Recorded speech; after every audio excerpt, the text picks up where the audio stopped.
इससे पहले वाली दो वीडियो थी मुद्रास्फीति की, उसके अंतर्गत अपने क्या पढ़ा था, मुद्रास्फीति के अर्थ, परिभाषा और मुद्रास्फीति के प्रकार पढ़ लिए थे। आज अपन क्या पढ़ेंगे, मुद्रास्फीति के कारक, कि मुद्रास्फीति किन कारणों से प्रभावित होती है। पहला है इसमें क्या है कि मुद्रास्फीति का मांग जन्य कारक। क्या है कि मांग के कारण मुद्रास्फीति किस प्रकार उत्पन्न होती है। मांग जन्य में क्या है कि जनसंख्या वृद्धि है, जनसंख्या वृद्धि अधिक होगी तो क्या है कि मुद्रास्फीति है वो भी अधिक होगी। ये मांग जन्य, मांग की जनता ज्यादा होती है तो उसकी क्या है कि मांग अधिक होती है। और उसके बाद में क्या है कि शहरीकरण का बढ़ता प्रभाव, शहरीकरण का बढ़ता प्रभाव है, उसके कारण क्या है कि मुद्रास्फीति होती है। रोजगार में वृद्धि है, वृद्धि के कारण भी क्या मुद्रास्फीति होगी। और आय है, आय में वृद्धि होगी तो भी क्या है कि मुद्रास्फीति होगी। तो इन चार ये कारण कौन कौन से है, जैसे कि क्वेश्चन ये आ जाता है कि जैसे मांग जन्य, मुद्रास्फीति के मांग जन्य कारक है तो उसमें अपन को क्या है कि चार ऑप्शन दे देंगे। उसमें से जैसे उसने एक तो दे दिया जनसंख्या वृद्धि, शहरीकरण का बढ़ता स्तर, रोजगार में वृद्धि, ये दे दिया। फिर एक दे दिया आयात में कमी के कारण मुद्रास्फीति होती है। तो उसमें ये पूछ लेंगे कि मांगजन्य कारक कौन सा नहीं है। तो इसमें क्या है कि ये तो है सारे के सारे मांगजन्य कारक, और ये है आयात में कमी के कारण। ये एक क्या है कि क्या कौन सा पूर्ति के आधार पर इस प्रति मुद्रास्फीति कारक होता है। उसके बाद में है कि पूर्ति के आधार पर क्या है कि मुद्रास्फीति, पूर्ति के आधार पर कौन कौन सी है, आयात में कमी के कारण मुद्रास्फीति होती है। आयात है उसमें क्या है कि कमी हो जाती है, उसके कारण मुद्रास्फीति होती है। दूसरी औद्योगिक उत्पादन है, उसमें कमी के कारण, औद्योगिक उत्पादन है उसमें क्या है कि उत्पादन की कमी हो जाती है तो उसके आधार पर क्या है कि मुद्रास्फीति उत्पन्न हो जाती है। क्योंकि मुद्रास्फीति है उसको क्या है कि कुछ तो जैसे कि मुद्रा अस्फीति भी होती है, मुद्रा स्फीति भी होती है। उन दोनों कारणों से क्या है कि मुद्रा के क्या है कि जो मुद्रा है वो क्या है कि उसमें स्फीति उत्पन्न होती है। एक है जमा हो रही है, उसके कारण भी क्या है कि मुद्रास्फीति उत्पन्न होती है। फिर क्या है कि लागत के आधार पर मुद्रास्फीति, लागत यानी कितना उस पर खर्च होता है उसके आधार पर मुद्रास्फीति बढ़ती है। क्योंकि कुछ कारण से क्या है कि मुद्रा स्फीति होती है और कुछ के कारण क्या है मुद्रा अस्फीति होती है। लागत है, लागत में क्या है कि जैसे कच्चे माल की कीमत है उसमें वृद्धि होती है, कच्चे माल की कीमत में वृद्धि होगी तो ये क्या है कि अगर उसमें कीमत में वृद्धि हो रही है लागत के अंतर्गत तो क्या है कि जो वस्तु बनेगी उस वस्तु को वो जितने वस्तु उस पर रुपए लगे हैं उससे कम में तो वो बेचने से रहा, उससे क्या है कि ज्यादा रुपए में उसको बेचेगा। तो कच्चे माल की कीमत है उसमें वृद्धि के कारण भी क्या है कि मुद्रास्फीति उत्पन्न होती है। अगला है उत्पत्ति के साधनों की कीमतों में वृद्धि। जैसे उत्पत्ति के साधन है, उत्पत्ति के जैसे ये तो कच्चा माल है, फिर उत्पत्ति के साधन भी हो जाते हैं जैसे मशीन है, उसमें क्या है कि जैसे ऑयल उसमें देना है, धागा है उसको बनाना है, उसके जो सांचे हैं उनमें अगर क्या है कि कीमतों में वृद्धि हो जाती है तो वृद्धि किसको प्रभावित करती है, उस वस्तु को बनाने में प्रभावित करती है। और वो प्रभाव किसको प्रभावित करता है, मुद्रास्फीति के अंतर्गत आ जाता है। फिर है कि चौथा कारक है अप्रत्यक्ष करों में वृद्धि के कारण। अप्रत्यक्ष कर है, अप्रत्यक्ष में कर है उनमें वृद्धि के कारण भी क्या है कि मुद्रास्फीति उत्पन्न होती है।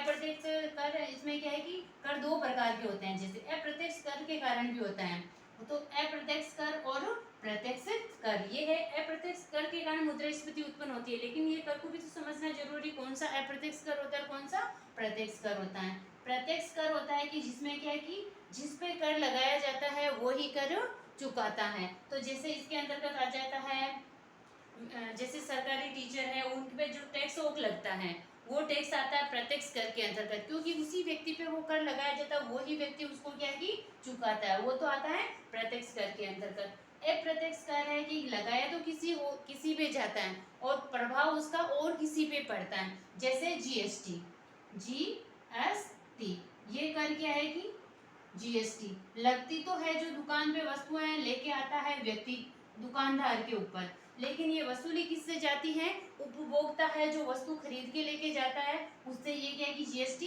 ली जाती है। तो ये अप्रत्यक्ष हो गया, तो देने वाला कोई है चुकाने वाला कोई है। प्रत्यक्ष के अंतर्गत है जो है जिस पे लगाया जाता है वही उसको चुकाया जाता है, जैसे कि सरकारी टीचर हो गया और सरकारी कुछ जिसपे क्या है कि टैक्स लगता है वही उसको चुकाता है। फिर घाटे की वित्त व्यवस्था है उसके कारण भी क्या है कि मुद्रा स्फीति होती है। आमतौर पर क्या है कि घाटे की वित्त व्यवस्था क्या है कि मुद्रा स्फीति को ही अपनाया जाता है। जैसे कि सरकार है, सरकार के पास बजट तो बना है 100 करोड़ का मान लो ऐसे, लेकिन 100 करोड़ के ऊपर वो क्या है कि उसकी लागत कितनी बताएगा कि 100 करोड़ से ऊपर हुआ, वो कभी भी क्या है कि ज्यादा वित्त व्यवस्था को नहीं बताएगा जनता के सामने, क्योंकि अगर ऐसा करने से क्या है कि जनता में उसका क्या है विश्वास, सरकार के प्रति विश्वास उठ जाता है। वह हमेशा ही ये कहता है कि हम लोगों ने क्या है कि इस क्षेत्र के अंतर्गत इतने रुपए लगाने थे, इसके बदले में हम लोगों ने इतने रुपए लगाए, तो इतने रुपए में क्या है कि हम लोग घाटे में जा रहे हैं, तो उसको कहते हैं घाटे की वित्त व्यवस्था के कारण।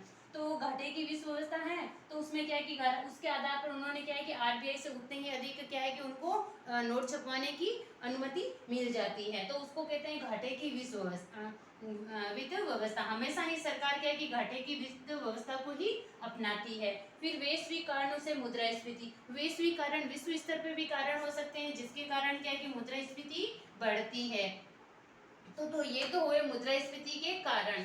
कारण तो मांग जन्य कारण भी हुए हैं, पूर्ति जन्य कारण भी हुए हैं, लागत आधारित कारण, फिर अप्रत्यक्ष करों में वृद्धि से, घाटे की वित्त व्यवस्था से और वैश्विक कारणों से मुद्रास्फीति, ये सारे के सारे मुद्रास्फीति के कारण है। और मुद्रास्फीति का परिणाम क्या होता है और आर्थिक व्यवस्था पर इसका क्या प्रभाव पड़ता है उसको अपन देखेंगे। जैसे कि मुद्रास्फीति है उसका कर्षक पर का प्रभाव पड़ता है, तो आमतौर पर तो ये देखते हैं कि मुद्रास्फीति हुई तो अपन तो यही सोचते हैं ना कि अर्थव्यवस्था में मुद्रास्फीति चल रही है, तो क्या कृषक को उससे घाटा होता है, लेकिन उसको क्या है कि कृषक को घाटा नहीं होता। मुद्रास्फीति की स्थिति में कृषक को क्या है कि लाभ होता है, क्योंकि जो उत्पादन करता है, उत्पादन करके वो क्या है कि उसको मार्केट में या सरकार के पास बेचता है, तो मुद्रास्फीति होती है उसमें क्या है कि कीमतों में वृद्धि होती है। तो वो बाजरा लेके जाएगा तो उसकी बाजरे में कीमत है उसमें वृद्धि होगी, नहीं कि उसमें कमी होगी। तो मुद्रास्फीति है उसकी स्थिति में कृषक को तो लाभ होगा।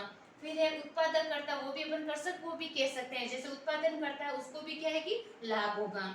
फिर है उपभोक्ता, जो उपभोग करने वाला है उसको हानि होगी, क्योंकि कृषक है, कृषक को तो उसमें क्या है कि बाजरा है मार्केट में बेचने के लिए गया, तो जैसे मुद्रास्फीति है तो उसको क्या है कि अधिक लाभ होगा। लेकिन उपभोक्ता है तो उपभोक्ता को वो वस्तु क्या है कि महंगी कीमत पे मिलेगी, तो उसको क्या होती है, हानि होती है। स्थिर आय वाले व्यक्ति को भी हानि होती है, जैसे कि मुद्रा अस्फीति थी तो व्यक्ति के पास 100 रुपए थे, और मुद्रा स्फीति हो गई तो भी व्यक्ति के पास क्या है कि 100 ही रुपए हैं, तो उसके क्या है कि उसमें मुद्रास्फीति तो बढ़ी, लेकिन बढ़ने से घटने से उसकी आय पर क्या प्रभाव पड़ा, उसको तो कुछ लाभ नहीं हुआ ना। तो उसमें क्या है कि जो स्थिर आय वाला व्यक्ति है उसको क्या है कि हानि होती है।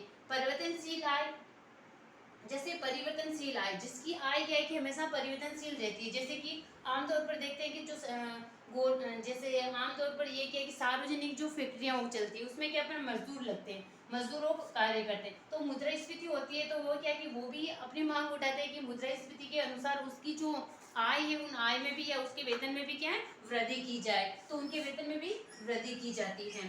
अगर है ऋणी व्यक्ति, ऋणी व्यक्ति होता है उसको क्या है कि मुद्रास्फीति के होती है तो उसको लाभ होता है। जैसे कि किसी को अपन ने क्या है कि 1000 रुपए दिए, ठीक है, 1000 रुपए दे दिए उसको, लेकिन इसमें क्या है कि मुद्रास्फीति है तो उसमें क्या है कि उसको तो वापस क्या है कि 1000 रुपए ही देने हैं, और लेकिन अगले वाले को क्या है कि उसमें घाटा हो जाता है। जैसे कि उसने पहले 10,000 का फोन खरीदा था, उस फोन के उसके क्या है कि 10,000 रुपए लगे, लेकिन मुद्रास्फीति होने के कारण उसने क्या है कि किसी से 10,000 रुपए उधार लिए थे कि भाई अभी मेरे पास नहीं है, उसके बाद में आपको दे दूंगा, तो क्या है कि उसके तो वो उसको तो 10,000 रुपए ही देना है, लेकिन मुद्रास्फीति के कारण वो ही फोन कितने रुपए में आने लगे हैं, 12,000 रुपए में आने लगे हैं। तो क्या है कि इसमें जो है कौन है, ऋणी, ऋणी को तो होगा लाभ, जिसने किसी से रुपए लिए हैं उसको लाभ होगा, जिसने किसी को दिए हैं उसको क्या है कि हानि होगी।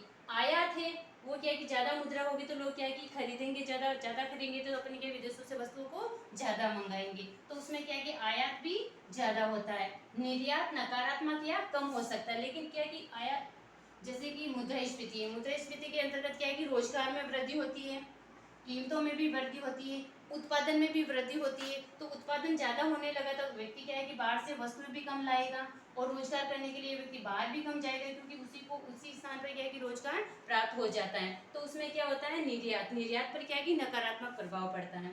फिर है सार्वजनिक व्यय, जब व्यक्ति के पास ज्यादा पैसा होगा तो वो क्या है कि उसको खर्च करने के लिए भी क्या है कि ज्यादा उस जैसे चीज लेने के लिए मांग ज्यादा बढ़ेगी और वो खर्च भी उस पर ज्यादा करेगा, तो उसमें क्या है कि सार्वजनिक व्यय ज्यादा होगा।